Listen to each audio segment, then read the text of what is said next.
Hi friends, welcome to Ammi Chutney. நம்மளோட இந்த Ammi Chutney சேனல்ல எவ்ரி ஃப்ரைடே ஸ்வீட்ஸ் இல்லனா ஃபெஸ்டிவல் ரிலேட்டடான டிஷ்ஷஸ்லாம் பார்க்க போறோம். ஸோ இந்த வீக் ஃப்ரைடே ஸ்பெஷலில் நம்ம பார்க்க போகிற ஸ்வீட் கேரட் அல்வா எப்படி செய்யுதுன்னு பார்க்கலாம். இது மாதிரி Ammi Chutney சேனலில் நாங்கள் போட போகிற வெரைட்டியான டிஷ்ஷஸ்லாம் உடனே பார்க்குறதுக்கு வீடியோவுக்கு கீழே இருக்கிற ரெட் கலர் சப்ஸ்கிரைப் பட்டனை கிளிக் பண்ணி பெல் பட்டனை கிளிக் பண்ணி ஆல்ன்ற ஆப்ஷனை செலக்ட் பண்ணிவிடுங்க. இப்போது இந்த எம்மியான கேரட் அல்வா எப்படி செய்கிறதுன்னு பார்க்கலாம். இந்த கேரட் அல்வாவுக்கு 3 ஃப்ரெஷ்ஷான கேரட் எடுத்து வச்சுருக்குறோம். இதோட தோலெல்லாம் சீவிட்டு ரஃப்பாக இது மாதிரி நம்ம கட் பண்ணி வச்சுக்கலாம். கூடவே ஒரு தேங்காய் உடைச்சி ஒரு மூடி மட்டும் எடுத்து திருவி வச்சுக்கலாம். துருவின தேங்காய் 1 கப்.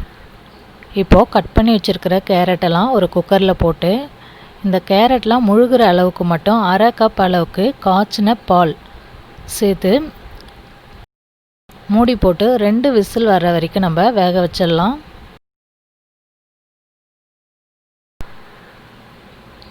இப்போ கேரட் வெந்திருக்கும், எடுத்து பார்க்கலாம். கேரட்லாம் நல்லா வெந்துடுச்சு. இப்போது இதில் இருக்கிற கேரட்டை மட்டும் நம்ம தனியாக எடுத்துடலாம்.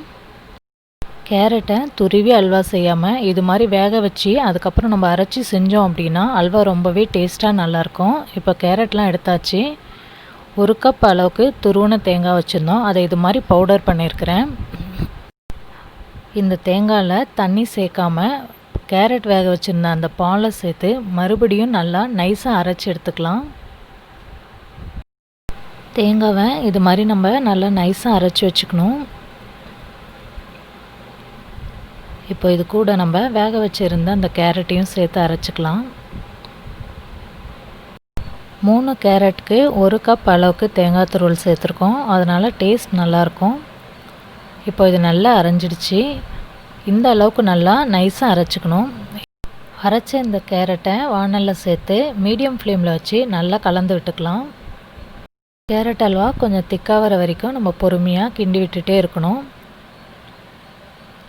இப்போ இது கொஞ்சம் கொஞ்சமாக சுண்டி நல்லா திக்காயிடுச்சு. இந்த ஸ்டேஜில் 1/2 கப் அளவுக்கு சுகர் சேர்த்துக்கலாம்.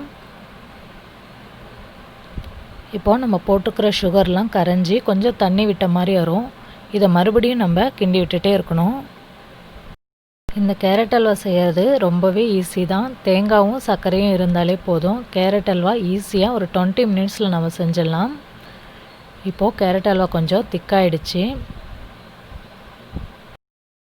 கேரட் அல்வா கேரட்டை இது மாதிரி வேக வச்சு அரைச்சி செஞ்சோம் அப்படின்னா நல்லா சாஃப்டாக சூப்பராக வரும். வாயில் போட்ட உடனே கரைஞ்சிடும், அவ்வளோ டேஸ்ட்டாக நல்லாயிருக்கும். இப்போது அல்வா நல்லா திக்காயிடுச்சு. இந்த ஸ்டேஜில் அல்வாவுக்கு தேவையான 3 ஸ்பூன் அளவுக்கு நெய் சேர்த்துக்கலாம். இது சின்ன ஸ்பூனுன்றதுனால நான் 3 ஸ்பூன் சேர்த்துருக்கேன். பெரிய ஸ்பூனாக இருந்தால் 2 ஸ்பூன் சேர்த்தா போதும். இப்போது இதை நல்லா மிக்ஸ் பண்ணி விட்டுக்கலாம். அல்வாவில் நெய் சேர்த்ததுமே நல்ல வாசம் வருது.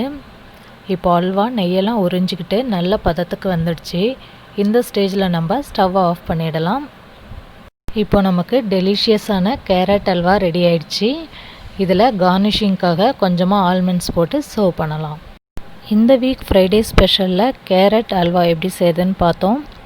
இது மாதிரியே நெக்ஸ்ட் ஃப்ரைடேவும் நல்ல ஸ்வீட் ரெசிபி பார்க்கலாம். இந்த வீடியோ உங்களுக்கு பிடிச்சிருக்கும்னு நம்புகிறேன். ஸோ லைக் பண்ணுங்கள், ஷேர் பண்ணுங்கள், சப்ஸ்கிரைப் பண்ணுங்கள். தேங்க்யூ.